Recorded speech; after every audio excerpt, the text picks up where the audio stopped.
The hospital lights hummed like dying insects above me.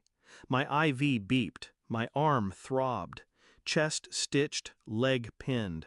I had just closed my eyes when the phone vibrated. Not my wife, not my parents, my daughter, 7 years old, brave, soft-spoken, terrified. "Dad," she whispered, "help, please. They left me here. They said I couldn't come. They just left." I sat up too fast. Pain screamed through me. "Where are you, sweetie?" I don't know. Trees. A fire. They said it was just a hike, but, Daddy, I don't want to sleep here alone." The line cut. I dialed my wife. 3 rings. Then laughter.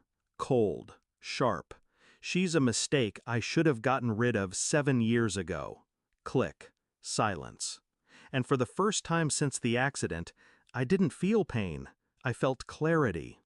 They told me I was lucky to survive. Maybe I was. But as I lay there, a broken body tethered to machines, I realized what had truly shattered. Not my ribs, not my leg, my trust. In her. Her voice still echoed in my skull. Not drunk, not hysterical, just truthful, unfiltered. The kind of truth that slips when the mask falls. They left my daughter, alone, in the woods, at night, because she wasn't wanted. And now, memories started cracking apart like glass under pressure. The way my wife flinched when our daughter hugged her too long. How she always forgot to pick her up from school. The bitter way she said, "your daughter," never ours. How she cried after the birth, loud, theatrical tears, then went silent the moment I walked in. How my mother, too, had been growing distant, like they were all holding on to a truth they thought I was too broken to see. But I see now. I see everything.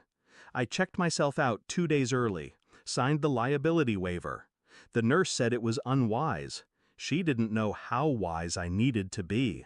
At home, I played normal, walked slower, grunted from the pain, smiled at my daughter like nothing was wrong.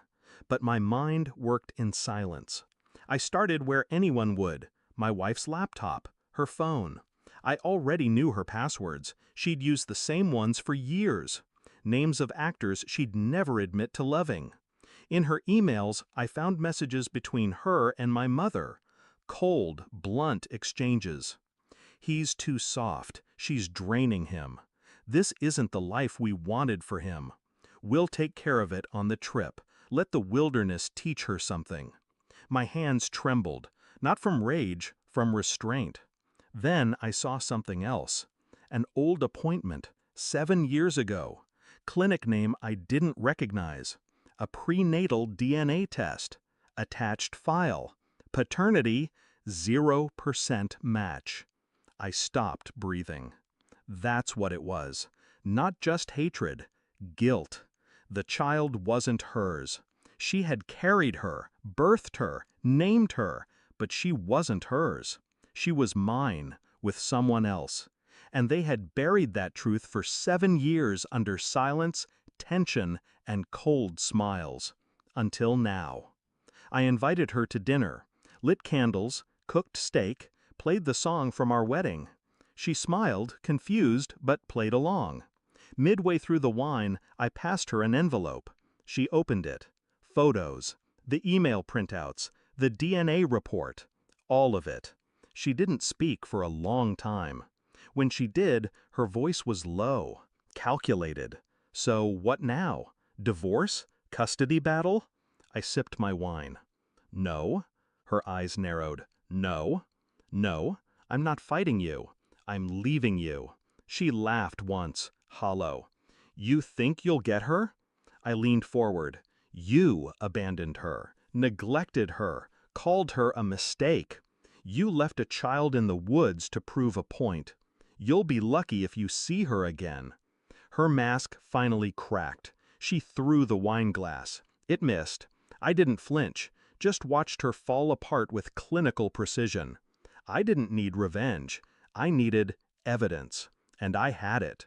The call recordings, the messages, the voicemail from my daughter, saved and time-stamped. I gave everything to the lawyer, to child services, to the press. Not in anger, just methodically. She was suspended from her teaching job within a week. My mother's real estate firm issued a public apology, then let her go. My daughter testified in court. Her voice shook, but she never looked away from her mother. I asked her to hold my hand, she said. She told me, mistakes don't get hands to hold. The courtroom went silent. I watched my wife cry, but I knew those tears. They weren't sorrow, they were defeat. I moved far from the city, a quiet house near a lake. My daughter sleeps peacefully now. She leaves her bedroom door open, just in case. Sometimes she still wakes from nightmares. I sit beside her bed, hold her hand, promise her she's wanted. She is, more than anything. People ask if I miss my wife, my family. No, they died long before that camping trip. That call from the hospital didn't destroy me, it freed me. Pain doesn't always scream. Sometimes it whispers. She was never yours. And I whisper back, no, she's mine now.